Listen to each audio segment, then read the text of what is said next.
So I've already done a video about the best Phil Collins songs, and I've also already done a video on the worst Phil Collins songs, and I've done a video on the most underrated Phil Collins songs. But that leaves this little cross-section here, and that leaves us with what I think are the most interesting Phil Collins songs. Let's discuss.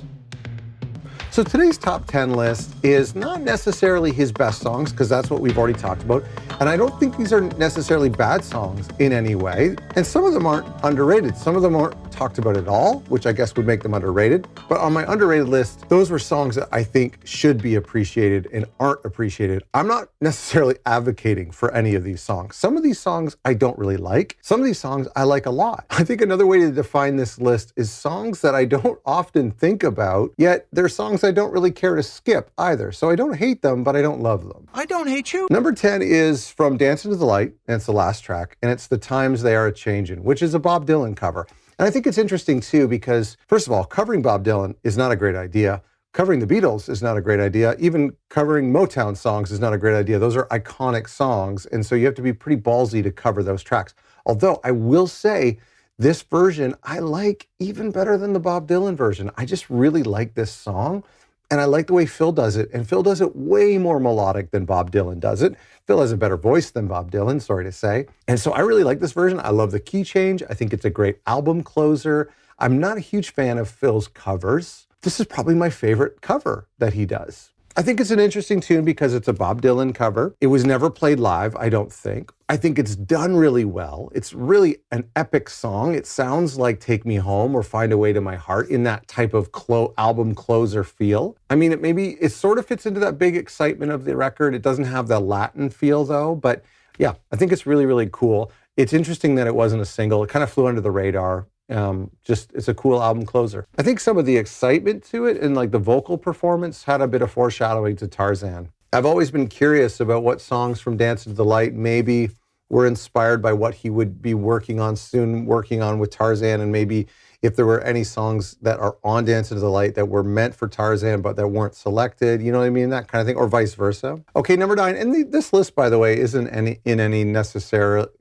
necessarily in any order, but maybe it is. I mean, what makes these songs interesting is that you can't actually put them in any order, because some of them I think are amazing and some of them I think are okay, but I change my mind on them all the time. This is just what makes these songs so interesting. Gosh. Number 9 is another cover song. It's from Face Value. It's also the last song on the album, and it's Tomorrow Never Knows, a Beatles cover song. And one of the reasons I don't like this, lots of reasons I don't like it. First of all, it's not an overly beautiful listening experience, unlike The Times They Are A-Changin'. I think Please Don't Ask from Duke should have been on this record instead of Tomorrow Never Knows, because it's a great album closer. It's a beautiful tune. It's more of a Phil Collins song, and it's about divorce. So I just think it would fit better. And I'm not a huge Beatles fan. I'm a huge Phil Collins fan. I've said that before. Phil Collins was a huge Beatles fan. He was probably a huge Bob Dylan fan, but I was neither of those things. I was Phil and Genesis fans. And so I'm just not, I could cover Phil and Genesis, that because it would be homage. I think cover songs for artists are a homage to the artists and bands that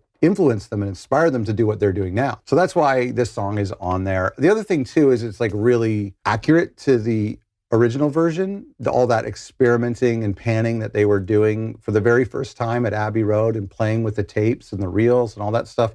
It's iconic for that production. Unlike The Times They Are A-Changin', Tomorrow Never Knows isn't done in Phil Collins' own way. It's also why I don't like You Can't Hurry Love, because it's just too close to the original. Number 8, from Hello, I Must Be Going, Like China. China. China. China. China. China. China. China. China. China. China. Now, this is a song I don't love, but there's some other songs on that record I really don't love. So I don't really have a huge problem with this. I think the guitar riff is great. I think it's a fun song. I like the live version they did when they toured the No Jacket Required tour. I thought that was really good. I don't love the put on voice. And I don't love when Phil plays a character. I've talked about this before. It's something he doesn't do very often. Even when he's singing about something that might be fiction, it's still kind of from Phil Collins, you know what I mean? Whereas The Roof is Leaking and Like China, and I guess Take Me Home now that I think about it, but he just kind of plays a character in this song. And he uses this, like, I don't know, this certain dialect of British speak, if you will. You speak with a British accent. Yeah, he's acting really in this song. I don't love that. I just don't love that. So I don't think I don't love it for that reason, but it is a cool tune. It's really interesting. I think the lyrics are good. I think the lyrics are funny in a way. I'm not crazy about it, but I think it's a very, very interesting song. Way more melodic than some of the other tracks on that record. But like China, I'm putting it number 8. Number 7 is From Both Sides, and it's There's a Place for Us. Now, this one I really do love. Really love this song. There is kind of like I think it's like a digital version of a harmonica that kind of improvises and solos. Sometimes it works, sometimes it doesn't work. So a part of me is like, we've talked about this before, but how wouldn't it have been great if Phil had brought in session musicians? And I know that was the whole point of Both Sides, is not to bring in session musicians. But I've always wondered, like, what would it have been like if a real sax player or a real harmonica player, if we were going to do that, played on this track or played on this album. At the same time, because, you know, like, it's not that great, the soloing. However, there's something like really simple and enjoyable that when an artist who's not a soloist, like a sax player, plays something, it's actually more dumbed down than a professional would try to do something more over the top and more impressive. And it ends up like this kind of lo-fi, minimalist solo ends up being kind of sweeter and a little more heartwarming than something bigger session musician over the top. And so I kind of get that vibe a little bit from the solo on this record, or on this song, and a lot of the soloing on this record. It sounds like the lyrics too, and then it's kind of improvised. Anyway, so it would have been cool to hear a session musician do the solos on this song, but also it's sweet the way that Phil does it. I like the kind of the little bit of a key change too in the bridge or the chorus. I think it's a beautiful tune. It flows really nicely into We Wait and We Wonder. I love this record, and I love these down-tempo songs that are really chill, that aren't these big spectacular numbers like I Wish It Would Rain Down, Another Day in Paradise. He just really strips back on this record. So I think There's a Place for Us is on my list as one of the interesting Phil Collins songs, and a song that everybody should take a chance on, take a listen to. Okay, want to know a really interesting song? And is it a Phil Collins song? Yeah, kind of technically. The next one on my list is And So to F. This is a song that Phil wrote, and so it's credited to Phil, but it's a Brand X song. But it's also been on the extended version of Face Value. And he would play it quite a bit on the No Jacket Required tour, or no, he played it on the as an encore on the Hello I Must Be Going tour. And so I really like this song. I mean, I'm a big Brand X fan, not a huge Brand X fan, but I do really like free jazz and new jazz and experimental jazz. And I love Phil's drumming. I love instrumental music. And so this was, I think this track, is this the one that has like Phil singing a little bit, like, you know, his like throwing it all away type of singing, or hand in hand type of singing? I think it was on this one. Yeah, this was definitely the one he's singing on. It's kind of foreshadowing what he would do a little bit with Genesis and Phil Collins live later on. Anyway, it's really great. I mean, it's great. It's great Phil drumming, and I'm just putting it on my list. It is not technically a Phil Collins song, but he wrote it. It's technically a Phil Collins song. So we're going to put And So to F on this list as one of the most interesting Phil Collins songs ever. So interesting, so brazen, so cool. By the way, I just realized I kind of forgot to put Droned on this list. I should have put Droned on here. It's very interesting because Hand in Hand is on like my best song list. I think Hand in Hand is just a great song. I should have put Droned on here. Sorry, I forgot. Spoiler alert. Droned isn't in this top 10 list. Number 5, tell me if you know this song. Number 5 is Tearing and Breaking. Raise your hand if you know this song. This is one of those songs, it was like, I think it was a Testify B-side, and it was put on the Love Songs compilation. And remember back in the day when you would sell a greatest hits compilation on CD, you had to include some B-sides or like a brand new single that nobody's heard before as a way to convince those people who are like, why do I need to buy this CD? I've already got all these songs on other CDs. And so one of the way to tip those people over into customers would to be put something unreleased on it. And I think Tearing and Breaking, which I believe was the opening song of the whole compilation, is an example of that. I love Tearing and Breaking. I absolutely love it. I think it would have been better than almost anything on Testify.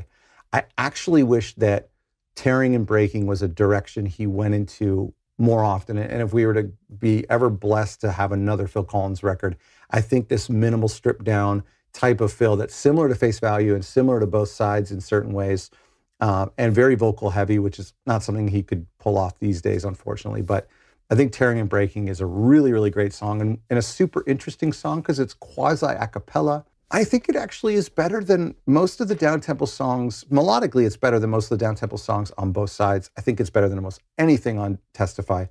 It's just a really beautiful song. So much space. You can hear the reverb of a pin drop in the verses of this song. There's just so much space. It's so minimal. Really beautiful tune. If you're not familiar with Tearing and Breaking, make sure you check it out. Number 4 is one of Phil's most interesting songs, and that is Long, Long Way to Go, which is from No Jacket Required. And the reason I think that this is a interesting song, I'll tell you why.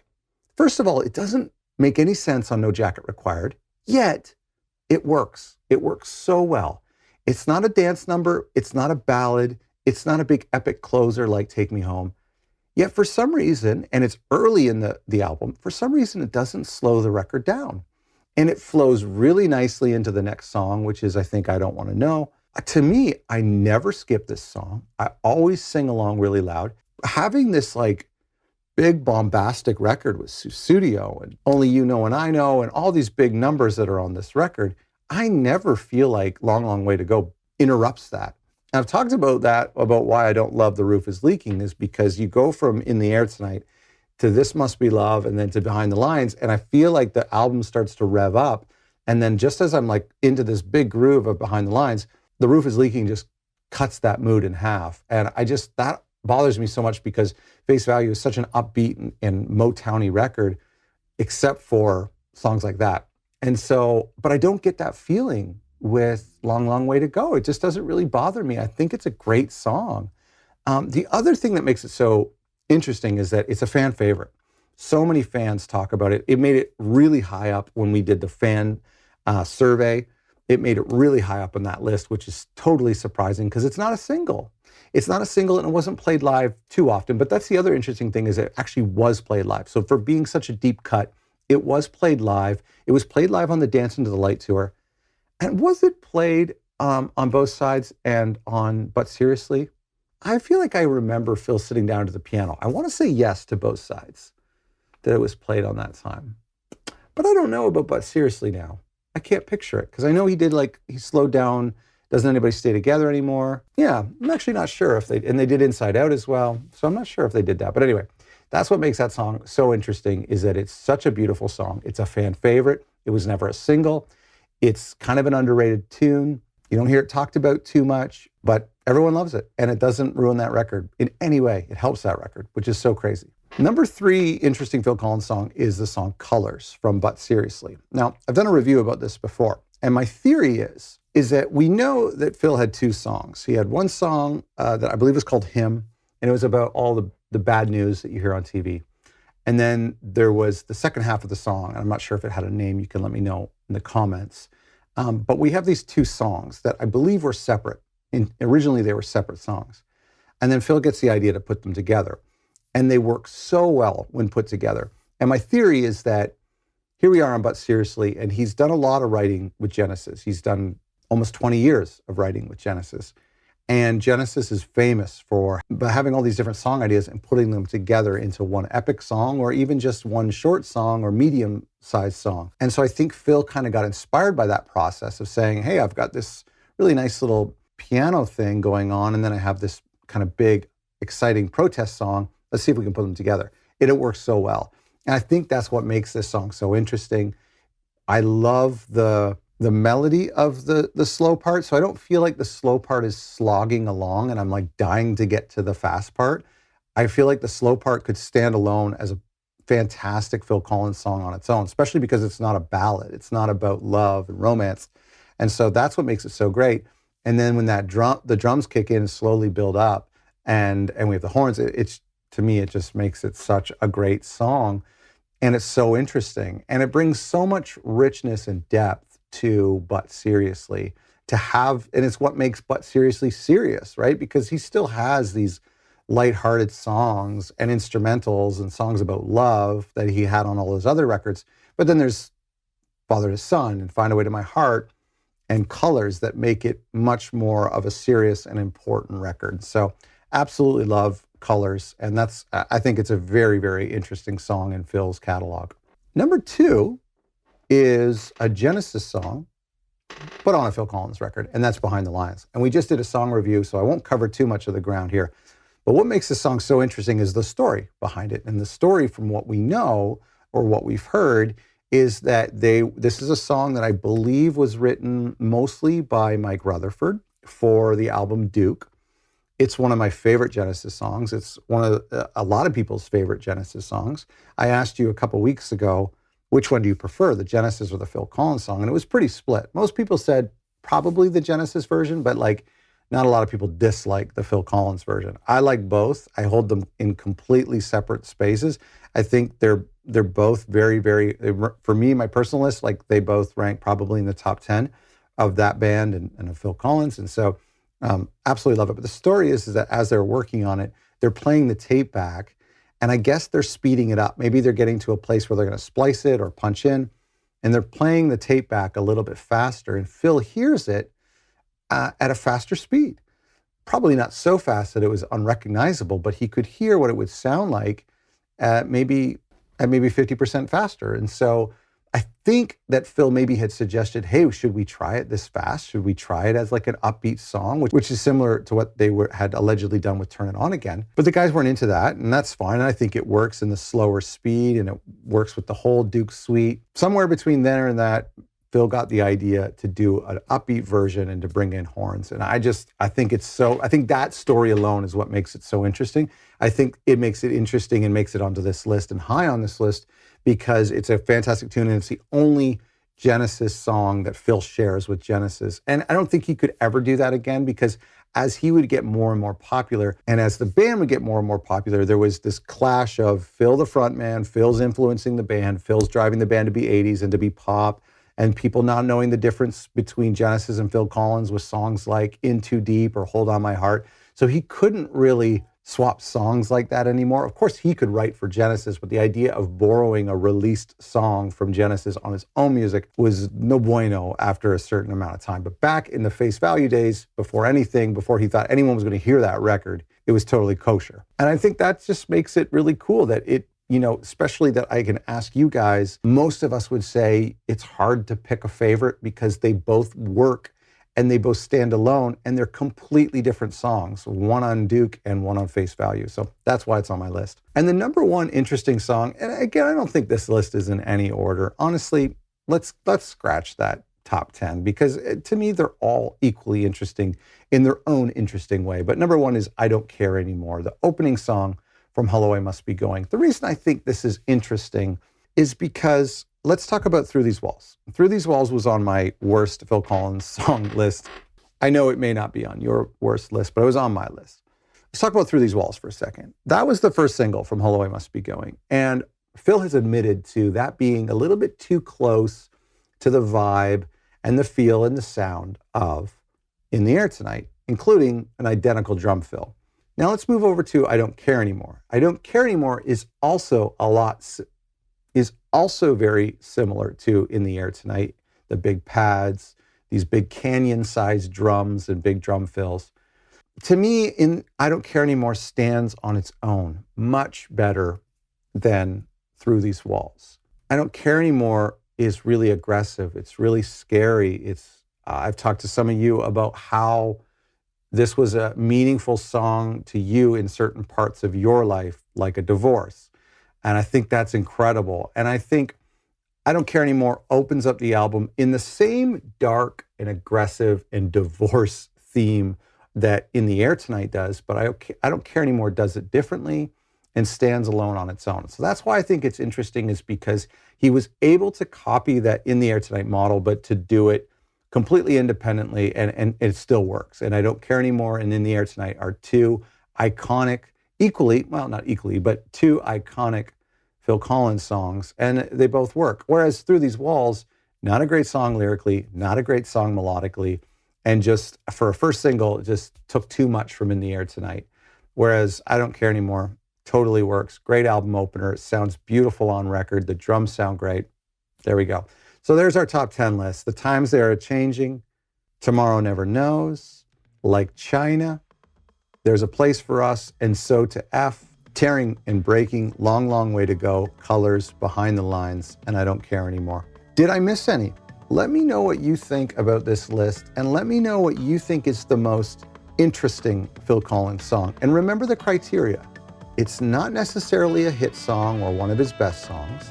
It's not necessarily a bad song in any way. And it's not an underrated song, because we've already covered those.